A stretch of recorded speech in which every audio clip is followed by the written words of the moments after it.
La physicalité est toujours une limitation, n'est-ce pas? Vous pouvez l'étirer. Mais il y a une limitation pour le corps physique. Physique signifie limite, n'est-ce pas? Parce que la base d'une possibilité est une frontière limitée, n'est-ce pas ainsi? C'est seulement parce qu'il y a une frontière limitée que vous pouvez dire que c'est physique. Si vous enlevez la frontière définie qu'a une forme physique, il n'y a pas de physicalité. Ce qui est illimité n'est pas physique, n'est-ce pas? Alors y a-t-il une limite? Assurément, il y en a une. La nature vous a équipé de substantielles limites, mais ce dont je parle, c'est que vous inventez de nouvelles limites. Ce n'est pas nécessaire. Tel quel, la nature vous a équipé de suffisamment de limites. Vous n'avez pas à inventer de nouvelles limites et à vous rendre beaucoup plus petit que vous n'êtes. Un être humain est... On parle tellement de Dieu et du ciel et d'absurdité, principalement parce que les êtres humains n'ont pas réalisé l'immensité de ce que ça veut dire d'être humain. C'est le principal problème. Si vous faites l'expérience de l'immensité de ce que ça veut dire d'être humain, vous ne parleriez pas tant d'autre chose. Ceci est une chose grandiose en soi. Il transforme un poisson en un être humain dans l'après-midi. N'est-ce pas une chose grandiose? Mais il le fait inconsciemment. S'il peut transformer consciemment un poisson en un être humain, c'est un prodige, n'est-ce pas? N'est-ce pas ainsi? C'est un prodige impossible que chacun d'entre vous accomplissait, mais inconsciemment. Alors, combien de vous est entré dans votre conscience? C'est la question. Si vous examinez cela, en réalité, même pas 1% de qui vous êtes n'est entré dans votre conscience, là maintenant. Si quelques pourcents de plus y entrent, tout à coup, tout ce que vous faites paraît surhumain. Maintenant, les gens autour de moi sont témoins chaque jour de choses qu'ils ne peuvent pas comprendre. Alors les gens n'arrêtent pas de dire « Sadhguru, êtes-vous surhumain? Êtes-vous un être humain ?» Je leur rappelle sans cesse « This is not about being superhuman. This is about realizing being human is super. » Il ne s'agit pas d'être surhumain, il s'agit de réaliser qu'être humain est super. Maintenant, laissez-moi vous raconter une histoire. Un homme se met à avoir soif de spiritualité. À cette époque, lorsqu'ils se mettaient à avoir soif de la spiritualité, ils allaient dans la forêt. Donc il va dans la jungle, trouve une belle pierre pour s'asseoir et méditer. Il s'assoit, puis il aperçoit, un peu plus loin, un renard,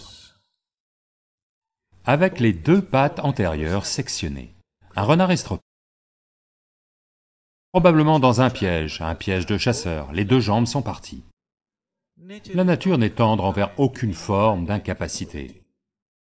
Ce soin des personnes incapables est essentiellement un trait humain. Vous savez, c'est un trait de la société humaine. Dans la nature, si vous n'êtes pas capable de gagner votre propre nourriture, vous êtes fichu. Donc ici, il y a ce renard, sans ses deux pattes antérieures, mais qui semble être en bonne santé et bien nourri. Il remarque cela et pense, comment ce renard se débrouille-t-il sans jambes? Puis il s'assoit et doit faire sa méditation. Aum, il commence. Aum, aum, aum continue un certain temps. Le soir venu, il entend le rugissement d'un lion. Dès qu'il entend grrr, Aum disparaît. Et il grimpe en haut d'un arbre et s'assoit. Il oublie la méditation. Puis le lion arrive, avec un morceau de viande dans la gueule. Arrive et le dépose devant le renard estropié. Et le renard mange cette viande et le lion s'en va. Cet homme pense, « Oh, ceci est un message divin.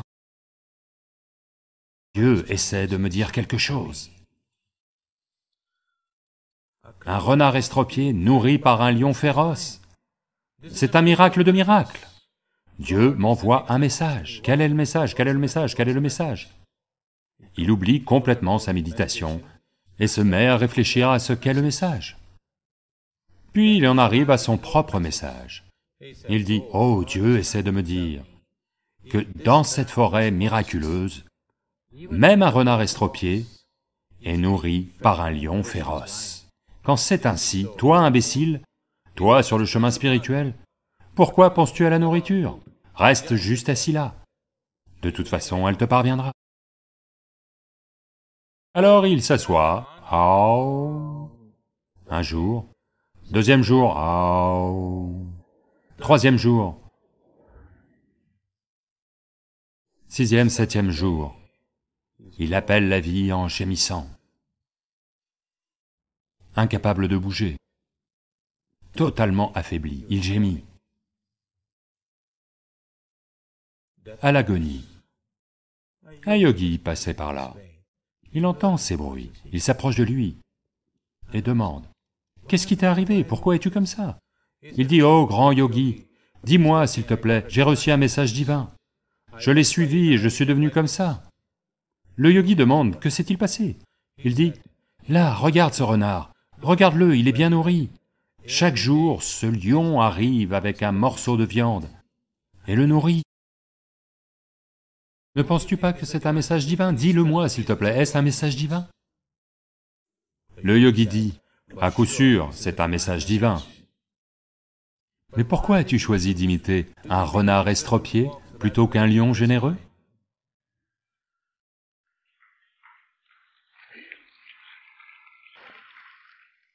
Donc, c'est le choix que vous avez. Si vous imitez un renard estropié, un lion généreux semble être un miracle. Ce n'est pas un miracle, c'est faisable. Oui, c'est faisable. Ça n'a rien de miraculeux. Mais il y a deux façons de voir. Une façon c'est, tout est un miracle. Dites-moi, vous mettez de la saleté dans le sol, et des mangues sortent de l'arbre, de la douceur. La saleté et la douceur des mangues sont-elles les mêmes? Ce sont les mêmes. N'est-ce pas ainsi? Ne sont-elles pas les mêmes? La nourriture que vous mangez et ce que vous faites dans vos toilettes le lendemain sont les mêmes, n'est-ce pas ainsi? Oui ou non?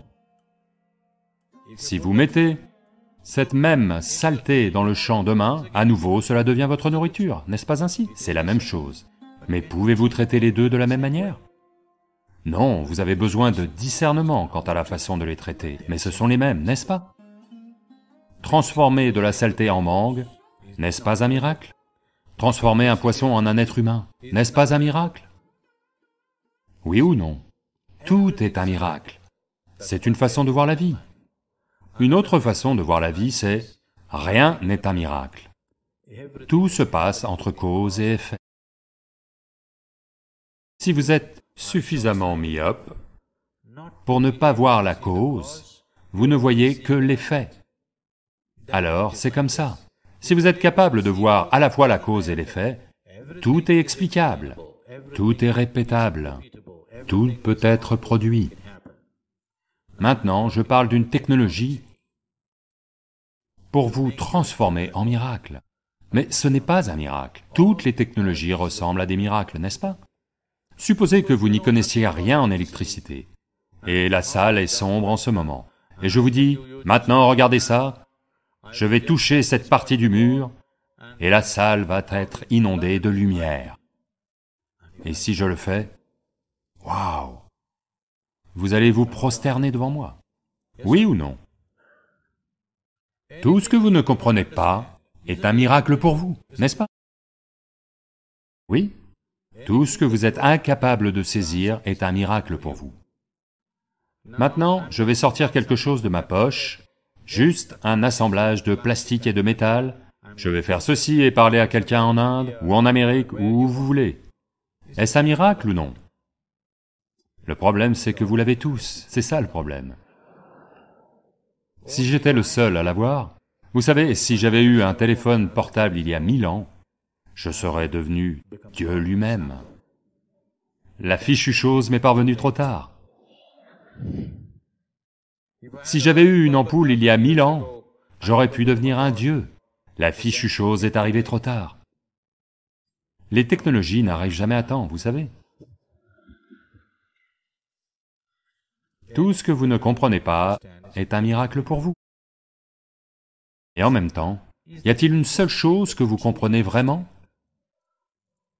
Je veux que vous examiniez cela.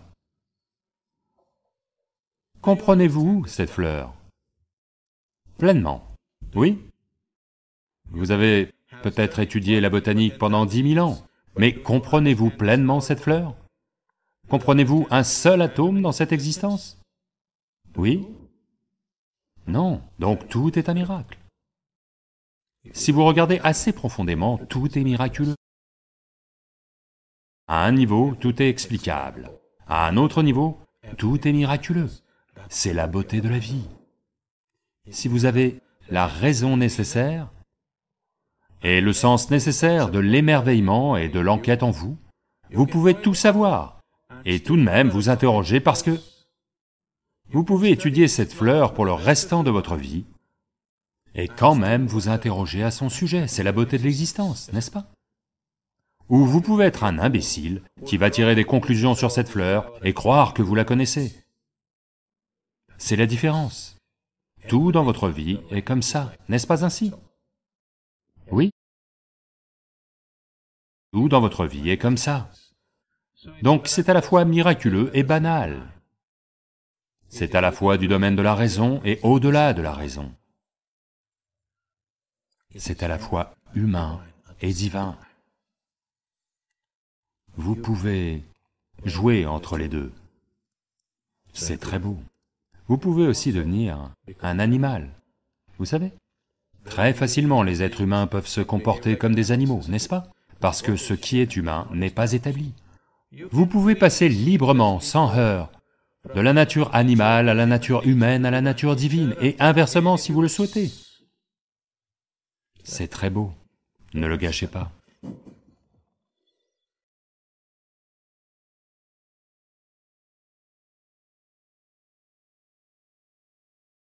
Les gens pensent que les relations ne sont qu'une question d'amour. Non, une relation est une énorme quantité de gestion. Si vous ne la gérez pas, elle mourra. La plupart des histoires d'amour sont comme ça, ce n'est de la joie que les premiers jours, après ça, que de l'anxiété. Certaines, un désastre complet, d'accord? Je voudrais vous donner une clé avec laquelle vous pouvez adoucir vos émotions vous-même sans l'aide de personne. Est-ce que ça vous intéresse?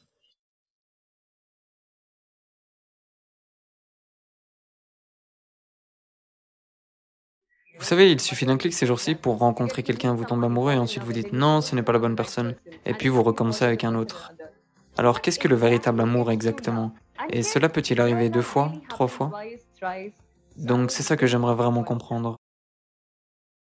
Voyez, il y a ce qu'on appelle l'amour et il y a ce qu'on appelle une relation, d'accord? Une relation a lieu entre deux personnes. C'est une autre affaire, c'est une transaction d'une certaine nature. Quel niveau de relation? Malheureusement aujourd'hui, si vous prononcez le mot relation, les gens ne pensent tous qu'à des relations basées sur le corps. Non. Si vous avez un frère ou une sœur, vous avez une relation avec eux. Mais ça ne veut pas dire qu'elle est basée sur le corps. Vous avez des parents, vous avez une relation avec eux, vous avez des amis, vous avez une relation avec eux. Eh bien, vous avez tous ces gens de la radio, vous avez une relation avec eux. Tous les gens à qui vous parlez, vous avez une relation avec eux. Donc, il n'est pas nécessaire que le mot « relation » soit pris en otage par les relations basées sur le corps. Mais malheureusement, c'est comme ça qu'il est utilisé à cette génération. Il n'était pas utilisé comme ça quand nous étions jeunes. Mais aujourd'hui, si vous dites « relation », les gens pensent que vous avez une relation avec quelqu'un. Donc, une relation est une autre affaire, parce que ça implique 2 ou 3 ou 10 personnes. En ce moment, vous tous ici avez un certain type de relation. Ceci est un groupe de personnes ayant une relation. Une famille est un groupe de personnes ayant une relation, d'accord? Donc, cela est une question de transaction. Les transactions peuvent bien se passer, mal se passer, vous savez. Toute transaction, aussi bien cultivée soit-elle, parfois elle se passe mal, parfois elle se passe merveilleusement bien. Parce que dans les transactions, 2 personnes ou 10 personnes sont impliquées. Même si la transaction n'est qu'entre deux personnes, le reste du monde participe d'une manière ou d'une autre à cette transaction. Bien souvent, les relations humaines sont détruites non pas à cause des deux personnes, mais à cause de la troisième ou quatrième personne ailleurs, qui va y faire autre chose, d'accord? Donc, ces choses arrivent. Mais maintenant, tant qu'on parle d'amour, séparons l'amour de la relation. L'amour est ce qui a lieu en vous. La relation est quelque chose que vous faites dans le monde. Ce que vous faites dans le monde est toujours soumis à diverses forces. Toute transaction que l'on fait dans le monde est soumise à diverses réalités.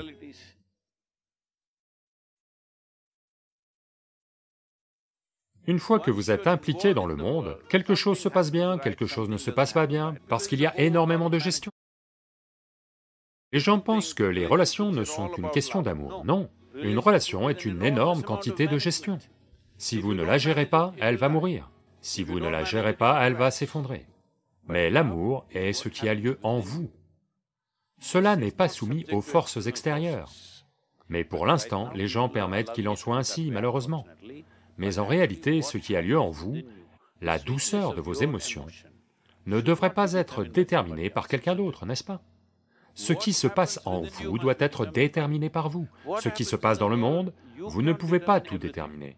Vous avez un certain rôle, mais il y a tellement de gens qui jouent un rôle. Ou s'il y a deux personnes, l'autre personne joue aussi un rôle à 50%. Alors comment ils vont le prendre, ce qui va se passer, les situations, diverses choses sont là. Mais ce qui a lieu en vous doit avoir lieu comme vous le voulez. Donc, ce que vous appelez amour est quelque chose qui a lieu en vous. Mais malheureusement, les gens vous ont dit, il y a de l'amour dans l'air. Ça veut dire que c'est un air pollué, ça doit être à Delhi. Même Delhi a de l'air pur ces jours-ci, d'après ce qu'on m'a dit, même si je n'y suis pas allé depuis un certain temps. Donc, ce n'est pas dans l'air, c'est quelque chose qui a lieu en vous. Vos émotions ont pris une forme douce, pour quelque raison que ce soit. Donc maintenant, vous utilisez un stimulus externe, vous utilisez l'autre personne comme une clé, pour rendre vos émotions douces. Je voudrais vous donner une clé, avec laquelle vous puissiez adoucir vos émotions vous-même, sans l'aide de personne. Est-ce que ça vous intéresse? Pour que vous mainteniez vos émotions toujours douces, et que la clé soit entre vos mains. Une fois que vous donnez la clé à quelqu'un d'autre, il n'y aura que de l'anxiété. Que va-t-il se passer? Que va-t-il se passer? Que va-t-il se passer? La plupart des histoires d'amour sont comme ça. Ce n'est de la joie que les premiers jours, après ça, que de l'anxiété. Certaines, un désastre complet, d'accord? Ça dépend de la dose de bon sens qu'ils ont. Mais, essentiellement, ce qui a lieu en vous doit être déterminé par vous. Ce qui a lieu autour de vous dans le monde n'est jamais déterminé à 100% par vous, que ce soit bien compris. Vous ne pouvez jamais déterminer ce qui a lieu autour de vous entièrement vous-même. Même si ce ne sont que deux personnes, vous ne pouvez pas le déterminer. Parce que l'autre va faire ses propres trucs. Si quelqu'un a la clé pour ça, pas vous. Parfois, il va l'ouvrir, parfois il va le verrouiller et jeter la clé. Alors vous dites, l'amour est catastrophique. L'amour n'est pas catastrophique, les relations peuvent toujours devenir catastrophiques malheureusement. Mais on n'a pas forcément à voir ça comme ça, c'est juste que, parfois, les relations humaines ne vont pas marcher, pas nécessairement entre un homme et une femme, ci et ça. Même entre frères, ça ne va pas marcher, entre sœurs, ça ne va pas marcher, entre parents et enfants, ça ne va pas marcher, entre amis, ça ne va pas marcher, n'est-ce pas vrai? De très nombreuses façons, ça ne marche pas. Mais maintenant, quand vous avez cette idée irréaliste que quelqu'un d'autre doit créer des émotions douces en vous, alors vous allez à coup sûr torturer cette personne. À coup sûr, cette personne ne sera plus là demain matin. Donc, ceci doit être compris. L'amour est votre prérogative. Vous devez être aimant. Quelle importance? Qui est là, qui n'est pas là, qu'importe. Le fait que vos émotions soient douces est vital pour l'épanouissement de l'individu que vous êtes. Si vous voulez développer votre intelligence, si vous voulez développer vos capacités, si vous voulez fonctionner dans le monde de façon très efficace, vos émotions devraient être toujours douces.